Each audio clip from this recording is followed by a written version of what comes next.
एक mutual fund investor जो अपना पैसा किसी भी स्कीम के अंदर इन्वेस्ट करना चाहता है, उसके पास मल्टीपल ऑप्शंस आज की डेट में अवेलेबल है, जिसके अंदर आप स्क्रीन के ऊपर 3-4 ऑप्शन देख पा रहे हो।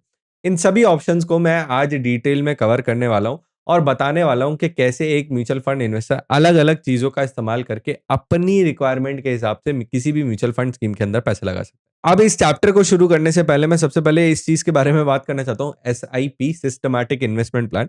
बहुत सारे लोगों को इसके बारे में ऑलरेडी पता होगा, मतलब ऑलरेडी म्यूचुअल फंड की जितनी डिटेल नॉलेज किसी इन्वेस्टर के पास नहीं होगी, उसके पास एसआईपी की नॉलेज ज़रूर होगी। बट यहाँ पे एक कॉमन मिसकंसेप्शन ज़रूर देखा गया है, जहाँ पर एक इन्वेस्टर एसआईपी को ही एक स्कीम समझ लेता है। म्यूचुअल फंड इन्वेस्टर को ये बात नहीं पता कि किसी भी स्कीम के अंदर जब आप पैसा लगाते हो और उस पैसे को एक बार में ना लगा के मल्टीपल टाइम्स आप पैसे को इन्वेस्ट करते हो। फॉर एग्जांपल आपने बोला कि मैं हर महीने मंथली बेसिस पे महीने की 3 तारीख को ₹10,000 हर महीने इन्वेस्ट करना चाहता हूँ।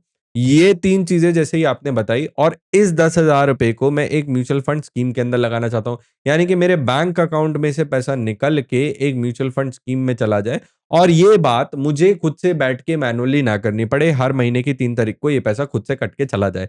इस पूरी प्रोसेस को बोला जाता है एसआईपी, सिस्टमैटिक इन्वेस्टमेंट प्लान। ये सिर्फ़ एक टूल है, ना कि ये खुद में एक इन्वेस्टमेंट ऑप्शन है। यानी कि यहाँ पे मैं एक बहुत इंपॉर्टेंट बात क्लियर करना चाहता हूँ कि एसआईपी अपने आप में कोई गारंटीड इन्वेस्टमेंट प्लान नहीं है, कोई म्यूचुअल फंड स्कीम नहीं है, कोई इन्वेस्टमेंट ऑप्शन नहीं है, कोई एसेट क्लास नहीं है। ये सिर्फ एक टूल है जिसकी मदद से आप म्यूचुअल फंड स्कीम के अंदर अपना पैसा इन्वेस्ट कर सकते हो और 3 बातों को बता के किस फ्रीक्वेंसी पे करना है, डेली करना है, वीकली करना है, मंथली करना है, क्वार्टरली करना है, बाय एनुअली करना है, ये सारी चीजें आप बता सकते हो। इसके अलावा कौन सी डेट पे आपकी इन्वेस्टमेंट डिडक्ट होनी चाहिए एंड आप कितने अमाउंट की एसआईपी को करना चाहते हो। सर, क्या मैं अपनी अमाउंट को फिक्स रख सकता हूँ या फिर मैं इसको बढ़ा भी सकता हूँ? बिल्कुल बढ़ा सकते हो। यहाँ पे एक अगला कंसेप्ट आ जाता है जिसको बोलते हैं स्टेप अप एसआईपी, जिसके अंदर आप किसी भी पर्टिकुलर फ्रीक्वेंसी पे मंथली भी बढ़ा सकते हो या फिर आप एनुअली भी बढ़ा सकते हो। हर साल आप किसी अमाउंट से अपने एसआईपी अमाउंट को बढ़ाना चाहते हो। कितने परसेंट से बढ़ाना चाहते हो वो भी बताना पड़ेगा, 10%, 15%, 20%। इसके हिसाब से आप हर साल अपनी रेगुलर एसआईपी कर सकते हो, उसको बढ़ा भी सकते हो और डेट भी अपने हिसाब से फिक्स कर सकते हो। इसके अंदर क्या-क्या कॉमन मिसकंसेप्शंस हैं, क्या गलती इन्वेस्टर करते हैं, कैसे पेनल्टी लग जाती है कई बार, उन सारी बातों को मैं अगली वीडियो के अंदर कवर करूँगा। नेक्स्ट ऑप्शन हमारे पास आ जाता है लंप सम इन्वेस्टमेंट का, जिसके अंदर एक इन्वेस्टर वन टाइम अपनी इन्वेस्टमेंट करना चाहता है, बार-बार पैसे को इन्वेस्ट नहीं करना चाहता। कौन से इन्वेस्टर के लिए सूटेबल है? एक बिजनेस ओनर या फ्रीलांस वर्कर जो कि अपनी इनकम को स्टेबल नहीं मानता है, रेगुलर नहीं है, अमाउंट भी फिक्स नहीं है, कौन सी डेट पे आएगी ये भी नहीं पता, तो उन सभी इन्वेस्टर के लिए लंप सम इन्वेस्टमेंट काफी ज्यादा सूटेबल रहने वाली है। ऐसे इन्वेस्टर जिनका ऑलरेडी कॉर्पस कहीं एफडी या किसी और इन्वेस्टमेंट ऑप्शन के अंदर कलेक्ट हो गया है, अब उसको उठा के म्यूचुअल फंड के अंदर लगाना चाहते हैं, उनके लिए भी लंप सम इन्वेस्टमेंट काफी ज्यादा सूटेबल है। तो यानी कि ऐसी इन्वेस्टमेंट जहां पर आप बार-बार अपने अकाउंट से पैसा नहीं कटवाना चाहते, सिंपल एक बार पैसा डाला, अपनी मर्जी से पैसा डाला, जितना पैसा डालना चाहते हो उतना डाला, उस हिसाब की इन्वेस्टमेंट के लिए लंप सम इन्वेस्टमेंट काफी ज्यादा सूटेबल है। एसआईपी से ज्यादा मार्केट के अंदर लंप सम बहुत ज्यादा पॉपुलर है। ये बात मैं बहुत क्लैरिटी के साथ बताना चाहता हूँ। इसके बाद बहुत सारे इन्वेस्टर सिर्फ इन्हीं बातों को समझते हैं, एसआईपी और लंप सम को ही समझ के अपनी म्यूचुअल फंड इन्वेस्टिंग की जर्नी को कंक्लूड कर देते हैं। जबकि यहाँ पर 2 ऑप्शन ऐसे भी एग्जिस्ट करते हैं जहां पर आपके इमोशनल बैरियर्स को कंट्रोल करने के लिए बहुत ज्यादा फायदेमंद दिखने वाला है। जहां पर सबसे पहला आ जाता है सिस्टमैटिक ट्रांसफर प्लान। बहुत सारे टाइम पे इन्वेस्टर बोलता है कि सर, मैं अपनी एसआईपी नहीं कर पाता क्योंकि मेरे बैंक अकाउंट में जो पैसा पड़ा रहता है वो मैं कई बार खर्चा कर देता हूं, मैं अपने पैसे को सही तरीके से सेव नहीं कर पाता। तो उस इन्वेस्टर के लिए क्या सुटेबल रहने वाला है कि भाई आपकी 1 तारीख को सैलरी आई, अपना जो भी अमाउंट 30,000, 40,000, 50,000 जो भी अमाउंट आपने सेव करना है, उसको उठा के एक लिक्विड बॉन्ड म्यूचुअल फंड के अंदर डाल दिया। एक ऐसे फंड के अंदर डाल दिया जहां पर आप एफडी जैसा रिटर्न कमा सकते हो।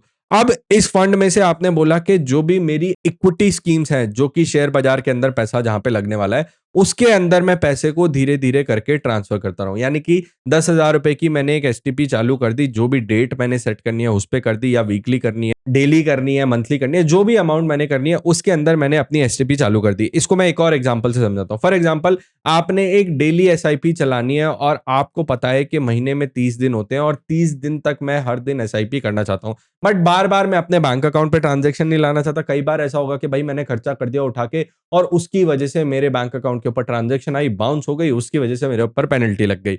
तो उस चीज को अवॉइड करने के लिए इन्वेस्टर क्या कर सकता है कि भाई आपने एक लिक्विड फंड के अंदर अपना 30,000 रुपए उठा के डाल दिया, 30K अमाउंट डाल दिया, और इसके ऊपर आपने एक डेली एसटीपी, हर दिन की एक एसटीपी चालू कर दी जो आपके इक्विटी म्यूचुअल फंड के अंदर पैसे को डालेगी। इस तरीके से भी आप इन्वेस्टमेंट कर सकते हो। इसके अलावा एक लमसम इन्वेस्टर मुझे बोल सकता है कि मेरे को अभी मार्केट कंडीशन ठीक नहीं लग रही है, बट मैं अपने बैंक अकाउंट में पैसा नहीं रखना चाहता। अगर ये बैंक अकाउंट में पड़ा रहा तो मैंने कहीं ना कहीं खर्चा कर देना है इसको। तो मैं क्या करूं? मैं आपको उस चीज में एडवाइस करूंगा कि भाई आप अपने बैंक अकाउंट से पैसा निकाल के अगेन एक लिक्विड फंड के अंदर डाल दो, और जब आपको मार्केट कंडीशन ठीक लगे या आपको मार्केट के ऊपर कॉन्फिडेंस आ रहा है, उस टाइम पे आप शेयर बाजार के अंदर, गोल्ड सिल्वर के अंदर अपने पैसे को उठा के मूव कर सकते हो। एक बार में सिंगल ट्रांजैक्शन मार के स्विच कर सकते हो। तो एसआईपी नहीं कर सकते हो तो एसटीपी की तरफ आगे बढ़ जाना, अगर लमसम नहीं कर सकते हो तो स्विच की तरफ आगे बढ़ जाना। इन सारी चीजों का ऑब्जेक्टिव सिर्फ इतना सा है कि आपकी इन्वेस्टमेंट जर्नी को सही तरीके से एफिशिएंट मैनर में पॉसिबल किया जाए। अच्छा, एसटीपी और स्विच के अंदर एक बात का ध्यान रखना बहुत ज्यादा जरूरी है कि अगर आपने एचडीएफसी म्यूचुअल फंड की स्कीम के अंदर, लिक्विड फंड के अंदर एचडीएफसी खरीदा है, तो इक्विटी भी आपको एचडीएफसी के अंदर ही खरीदना पड़ेगा। आप एक कंपनी के लिक्विड फंड को दूसरी कंपनी के इक्विटी फंड के अंदर ट्रांसफर नहीं कर सकते। ये बात बहुत अच्छे से समझ लीजिए। स्विच और एसटीपी ट्रांजैक्शन सेम कंपनी के फंड्स में ही हो सकती है। आईसीआईसीआई आईसीआईसीआई में डालेगा, कोटक कोटक में डालेगा, इस तरीके से हो सकती है। अच्छा, एक और कंफ्यूजन कई बार इन्वेस्टर को रहता है कि एसटीपी से मेरे बैंक अकाउंट में पैसा नहीं आया, एक स्कीम से निकल के दूसरी स्कीम के अंदर चला गया, तो मुझे कोई टैक्स नहीं पे करना पड़ेगा। ऐसा बिल्कुल भी नहीं है। जो भी म्यूचुअल फंड स्कीम बेच के आप दूसरी म्यूचुअल फंड स्कीम के अंदर जा रहे हो, जिससे बेचा है उसका टैक्सेशन लगने वाला है। अब जब ये रिबैलेंसिंग कराऊंगा, पैसे को रिडीम करना सिखाऊंगा, तो मैं आपको इसका उल्टा केस भी समझाऊंगा। बट जब भी आप एसटीपी कर रहे हो, स्विच कर रहे हो, ये सारी ट्रांजैक्शंस के अंदर आपका टैक्स लगने वाला है। इस बात के कंफ्यूजन में मत रहना कि आपका टैक्स यहाँ पे नहीं लगेगा। सो होपफुली आपको यहाँ पे काफी हद तक क्लैरिटी मिली होगी कि भाई एसआईपी, लमसम, एसटीपी, स्विच किस इन्वेस्टर के लिए सुटेबल है, आप इसको अपने फायदे के लिए कैसे यूज कर सकते हो, आप अपने इन्वेस्टमेंट प्लान को सिंप्लीफाई कैसे कर सकते हो, उन सारी चीजों के लिए ये 4 टूल एग्जिस्ट करते हैं। तो इस चैप्टर के अंदर इतना ही। अब अगले चैप्टर के अंदर हम बात करेंगे इन सभी ट्रांजैक्शंस के around common misconception, common mistakes, जिसकी वजह से कई बार इन्वेस्टर को पेनल्टीज पे करनी पड़ जाती है। तो इस सीरीज में बने रहने के लिए इस चैनल को सब्सक्राइब कर लो और बेल आइकन को प्रेस कर लेना, जिससे आप एक इन्फॉर्म्ड म्यूचुअल फंड इन्वेस्टर बन जाओ। Mutual fund investments are subject to market risk. Read all scheme related documents carefully.